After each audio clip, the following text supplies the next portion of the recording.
Class 8 का chapter number 1 rational number revise करते 2 minute में पूरा रैशनल नंबर दिमाग में सेट हो जाएगा। भाई रैशनल नंबर क्या होते हैं उसके पहले नेचुरल नंबर समझ लो। दुनिया के जितने भी काउंटिंग नंबर होते हैं 1 से लेके इंफिनिटी तक उनको कहेंगे natural number 1 2 3 4 5 6 up to infinity, और इसको रिप्रेजेंट करेंगे कैपिटल एन से।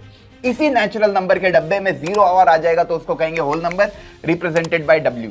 अब भाई 0 से लेकर ये पूरा होल नंबर है, इसमें तुमने नेगेटिव नंबर लाके खड़े कर दिए तो भाई वो हो गया इंटीजर, रिप्रेजेंट होता है कैपिटल जेड से। अब रैशनल नंबर क्या है? दुनिया का कोई भी नंबर जो p बाई क्यू के फॉर्म में लिखा जाए, जहां पे p और q क्या होंगे इंटीजर, और जो डिनोमिनेटर है वो कभी भी 0 नहीं हो सकता। ऐसे नंबर को रैशनल नंबर कहेंगे। I hope rational number clear हो गया होगा। अब यार कुछ प्रॉपर्टी है रैशनल नंबर की, वो समझ लेते हैं। सबसे पहली प्रॉपर्टी है क्लोजर प्रॉपर्टी।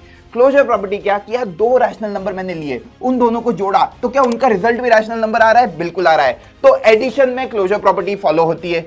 जब दो रैशनल नंबर को मैंने माइनस किया तो क्या रैशनल नंबर आ रहा है? बिल्कुल आ रहा है।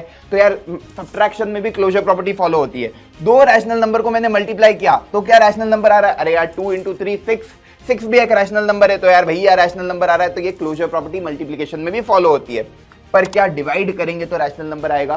तो हर केस में नहीं आता यार। जैसे 2 डिवाइडेड बाय 0 कर दिया तो ये रैशनल नंबर नहीं होगा। तो भैया कभी b 0 हो गया तो उस केस में रैशनल नंबर नहीं होगा। इसलिए कहते हैं डिवीजन फॉलो नहीं करता है क्लोजर प्रॉपर्टी, एडिशन मल्टीप्लिकेशन और सब्ट्रैक्शन फॉलो करते हैं। कम्यूटेटिव प्रॉपर्टी क्या है? दो रैशनल नंबर को जोड़ो तो यार भैया 2 + 3 या 3 + 2 करूं, बात बराबर है। दोनों केस में आंसर क्या आएगा? 5 और 5। 2 × 3 करूं या 3 × 2 करूं, 6 ही आंसर आएगा। तो मल्टीप्लिकेशन के केस में भी क्या हो रहा है? फॉलो हो रही है। पर 2 - 3 करूं या 3 - 2 करूं तो यार कम्यूटेटिव प्रॉपर्टी फॉलो नहीं हो रही। इधर आंसर आ रहा है -1, इधर आंसर आ रहा है 1, दोनों बराबर नहीं होते। इसी तरीके से 2 डिवाइडेड बाय 3 करूं या 3 डिवाइडेड बाय 2 करूं, आंसर अलग अलग आएगा। तो केवल एडिशन और मल्टीप्लिकेशन में कम्यूटेटिव प्रॉपर्टी फॉलो होती है। उसके बाद बात करते हैं एसोसिएटिव प्रॉपर्टी की। तो भैया a + b + c करूं या पहले इन दोनों को जोड़ू और उसके बाद इसको जोड़ू तो भी आंसर सेम आएगा।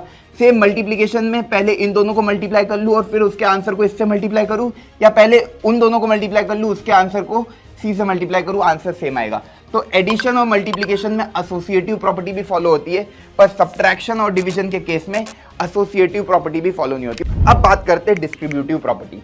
डिस्ट्रीब्यूटिव प्रॉपर्टी क्या कहता है कि यार जो मल्टीप्लिकेशन होता है ना, आप उसको एडिशन के पहले प्रेफरेंस दे सकते हो। मतलब आप कह सकते हो कि भैया पहले मैंने a को b से मल्टीप्लाई कर लिया, ओके, फिर a को मैंने c से मल्टीप्लाई कर दिया और बीच में प्लस का साइन लगा दिया।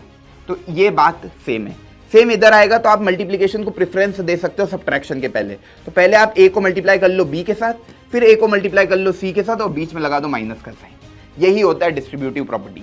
उसके बाद एडिटिव आइडेंटिटी क्या? भाई ऐसा रैशनल नंबर कि रैशनल नंबर में ऐसा क्या जोड़ूं कि वो रैशनल नंबर वही का वही रहे। तो भैया a में मैं क्या जोड़ूं कि वही का वही रहे? तो 0 क्या होता है? दुनिया के सारे रैशनल नंबर की एडिटिव आइडेंटिटी होती है। तो जब भी क्वेश्चन में एडिटिव आइडेंटिटी आए तो आंसर लिखना है 0।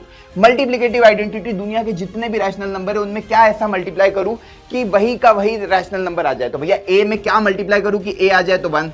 तो दुनिया के सारे रैशनल नंबर का मल्टीप्लिकेटिव आइडेंटिटी 1 होता है। एडिटिव इनवर्स क्या होता है? एडिटिव इनवर्स नाम से ही समझ में आ रहा है, जैसे a है तो इसका एडिटिव इनवर्स क्या होगा? -a। मतलब यार 4 का एडिटिव इनवर्स -4। यहाँ पे लिखा है 3/5, इसका एडिटिव इनवर्स -3/5। मतलब बस तुमको जो भी रैशनल नंबर दिया उसका साइन बदलना है। मल्टीप्लिकेटिव इनवर्स क्या कि भैया दोनों को जब मल्टीप्लाई करे तो आंसर 1 आए। मतलब a का मल्टीप्लिकेटिव इनवर्स क्या होगा? 1/a।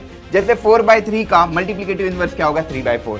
आई होप सारी प्रॉपर्टी क्लियर हो गई होगी, दिमाग में फिट हो गई होगी। मुस्कुराते रहो, मन लगा के मचाते रहो। Bye bye.